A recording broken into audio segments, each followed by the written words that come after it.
hapishanede kendini asmış. Niye böyle bir şey yapsın ki? Aynen senin gibi düşünüyorum. Emri kim verdiyse büyük ihtimal pişman olup konuşmasın diye ipini de çekti. İyi ama kim? Ama ben biraz hançere de benzettim. Yok ya. Cihan da küçükken böyleydi.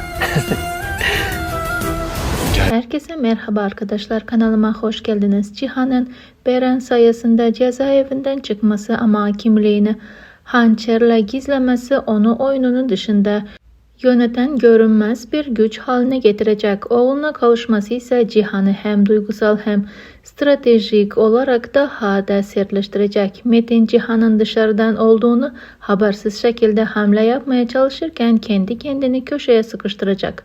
Özellikle de çevresinde güven krizini fark etmediği için yanlış kararlar alması onu daha da zor durumda bırakacak. Fragmandaki gergin hava dengeleri tamamen değiştireceğini ve Cihan'ın artık gölgelerden ama çok daha güçlü ilerleyeceğini, Metin'in ise kontrolü kaybedecek, savunmada kalacağını gösteriyor.